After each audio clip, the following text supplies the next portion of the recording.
no quarterback questions, right? Yeah, not at all. Can you talk about how you set that rotation this first couple days? Yeah, talking with Coach Wilcox and our strength staff, everybody gets so fired up for the first couple of practices, and we've been pretty calculated. So we've been going sets of 5. All right, we've done about 60 plays a total team a day, sets of 5, and we're not subbing anybody during those 5 plays, any position. All right, just try to get some conditioning in. All right, and they go 5 plays and they're off about 10 plays. But from a quarterback standpoint, it's more about just kind of getting a mix of going, we have 3 groups now, all right? It's different than spring, so you got a first, second, third offensive line unit. So we're just rotating them all, so they're all getting a good amount of reps with the 1s, 2s, and the 3 O-line. So it's fun to watch that, when you got good O-line and good protection, life's good at times, but to be a good quarterback, you got to make it work with any group that's out there. So I always told them that they just got to go make it work and figure it out, and they've been doing a really good job in competing. Really pleased with the QB play right now. But going back to your point, I've never repped 4 QBs in fall camp before, but just with the way the portal is and the way how we need reps, and we got 2 new quarterbacks with Luke Patari and Ben Finley, we just got to continue to build on what Sam did and what Fernando did in the spring, but I got to get the other 2 caught up, all right? And eventually we'll cut it down to 3 quarterbacks and increase the reps for the others, but we just got to keep repping and making sure they're getting better. What have you liked and what you've seen from Finley and Batari so far? Experience. They're the most experienced guys that I got in the room. You talk about Ben. Ben started the last 4 games.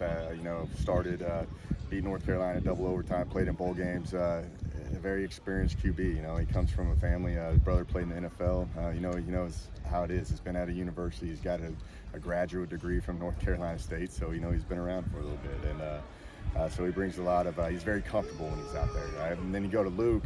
Luke was 19-1 as a starter at CSM right down the street in junior college ball. So this guy's played a lot of snaps too. So what I see with those 2 is they don't get rattled. They communicate, very just calm and smooth, and they just understand how scheme works because they've had a lot of reps. So it's been comforting for me because they bring a lot of experience to our units when they're out there. You've had some nice completions out there too. Yeah, we're starting to get the ball in play. We are. Still got a long ways to go. I love how they're trying to challenge people down the field, and we're seeing what type of kids can make plays, and that's been the fun part for me, is just seeing who's going to go get it, because we got 16 receivers right now. You're not going to play like all of them, so they're out there fighting and competing too. So you always love fall camp because you got so many more bodies. And there's a lot on the line, and there's a sense of urgency because we really got 2.5 weeks before we got to wrap up fall camp and move on to North Texas. Fernando's had a chance to work with the first group through the first couple of days. What have you seen from him? What do you like about what he's shown so far? Fernando, man, he's the best. He's always got a smile on his face, and he's always working, and you guys know all about him in his interviews and how he is, man. I couldn't speak more highly of the guy. The strides that he has made from the spring throughout the course of the summer till now, he's light years ahead of where he was, and I just love the approach that he has. He only worries about what he can control and the reps that he's in charge of, and he's just a great teammate, and I think he rallies those guys around him. I don't think there's one person on this, really in this entire organization, that can say a bad thing about Fernando. And to me, that just shows you the character of who he is and what he stands for. But on top of that, I think he's going to be a really good quarterback, and he's got a great work ethic. How much have you sensed his confidence change since you first met him? A ton. That's he's a very eager guy, and it was really tough in the spring. It was kind of annoying to me, to a certain extent. I was getting pulled in all these directions, when I first got here, and he was wanting to meet, and I appreciate that because he just wants to be good, and it means a lot to him, and we just kept working through the entire process of just kind of the summertime and just the strides that he's made, and I just couldn't be more pleased for where Fernando's at. You guys, I think you kind of seen it. You can see the improvements right now from where he was at in the spring. So, it speaks for himself and the work ethic and who he is as a person. I asked you about injuries back in the spring, but what did you see over the summer and in the workouts that kind of vaulted him into that 1s or 2s role? Are you talking about Fernando? No, Endries. Jack Endries. Oh, Jack Endries, yeah. Jack. Jack, man, that he's turning into a pretty dual threat guy. He can do it all, and that's the name of the game, is having a guy that can split out and run routes and also attach himself in the box and be heavy in the run game. And him and Fernando are really close. They came in, they had class today. They come right in. They missed the afternoon meeting, and they wanted to know everything about it. They're in there getting extra work in. They're going to watch more afterwards. I just appreciate the work ethic. He wants it. He's a local kid, and this place means a lot to him. And he's literally going to leave everything that he has out here on the field. So he's probably been one of the more impressive guys I've seen so far in the first 2 days. Now, there's no pads on, and there's a lot. We're still ways away, but I really like the strides that he's taken. It makes me really think about the packages that you can do with a multiple tight end like that. Does this 50-something degree weather remind you of your days in Texas? Yeah, no, this is one of the reasons why I came back. I was so used to Texas, and you're sweating when you just walk from your house to your car. It's just that hot. We've had some talks with Coach about when we play North Texas at 3 o'clock. That's going to be a pretty intense heat now, especially on a turf. So we're probably thinking about doing some off-site practices just to get a little bit acclimated because this is kind of unrealistic on what we're about to face when we play North Texas. How does that? I'm not complaining though. Sure, by any means. of course not. Let's get that clear. That's straight. How does that impact the home team versus the road team? The home team's used to practicing in it, but realistically, does it give them a major advantage having been acclimated to it, or is it just a minor advantage? I think it's I think you have to be calculated and play a lot of bodies, and I think we will because of just the unknowns of week one, but man, it gets really hot. There's a dehydration factor into that.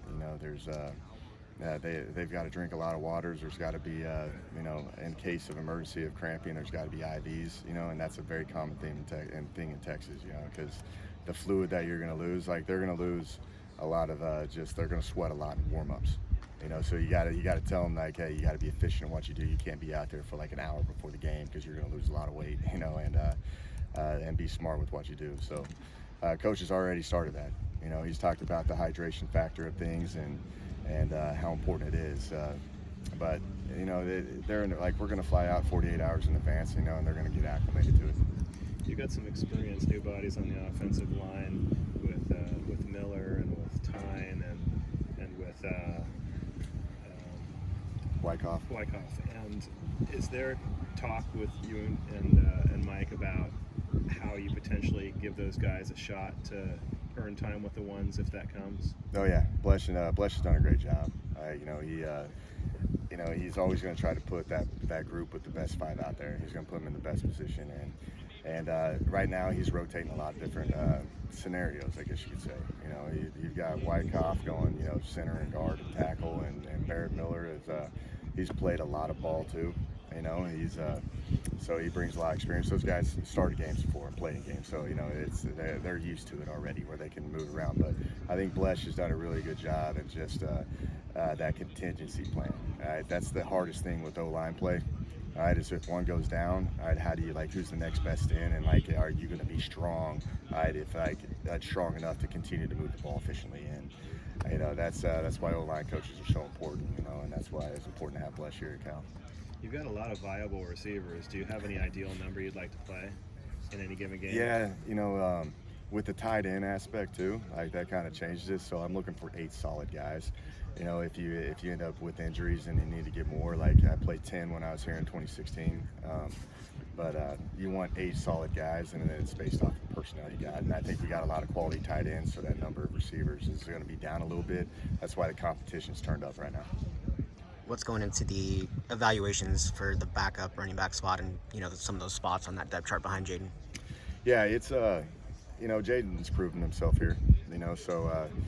We in these type of practices and controlled settings, we're going to get Jaden his touches. But when we go into our live settings, that's our opportunity to see what these backs are capable of doing.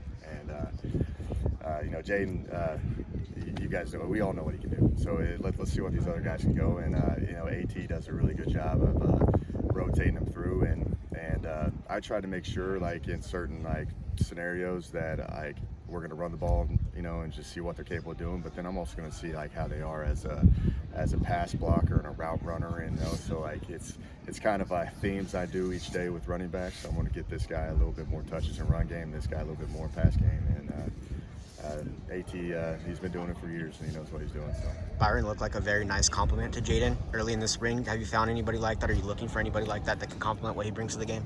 yeah, you go Ashton Stredick, and he's just been the most consistent guy. I think he's having a good camp so far. It's only 2 days in, but he's just a consistent guy. I tell the team all the time, I'm looking just for consistency. Right, and Ashton's bringing that, and he's done his dues here. He's served his time, and he's just a consistent, reliable guy. And you got Isaiah Fonse out there, and you got the Jet out there as well. Which has been fun watching him, and he's got a great skill set. So, we got some backs around there that we're messing with that they all are all kind of different in a way. When you look at them all, and one's got speed and twitch, and some's got more power, and I think that's the main thing for me is when you get in short yardage situations, who's going to be your guy, who's going to be your consistent guy, and in terms of running the offense, and then it's going to be in situational downs when we need to get them out on routes, who's going to be the guy to put in. So I think we're going to be more personnel driven and substitution driven in certain scenarios with this running back group. You've had a lot of seasons where your tight ends have seen, somewhere in the 25 to 30 catch range, and there's been a couple where there's been more production from the position. Mm-hmm. What does it take for those guys to see more balls? Is it really that you have a legit pass catching threat that can stretch the field in that mix? Yeah, it's the way we operate, man. It's more about reaction. Some guys aren't going to stretch the field vertically, all right, but you can still put them in a place where they can catch the ball, and that's the main thing is figuring out, just kind of their catch radius and what they're meant to do. There's some guys, if you watch the NFL, there's some guys that, and I got a few NFL tight ends like that. They, they're not going to sit there and run to the Travis Kelce routes and be downfield with certain stuff, but they're going to be those intermediates and kind of those pops off the run game and just flat presence and check downs and things like that. That's how they're going to get their touches in a lot of ways. And I am a big believer in targeting them just to make sure that the defense knows that we will throw to the tight end, so they always got to account for them as well. So it's fun when you got, a lot of running, a lot of tight ends that can, they can catch and stretch the field and also block, because you can get in 12 personnel and you can move all around in every single set imaginable and play at a good tempo. So the key is to get those guys more touches though overall. All right, you guys good?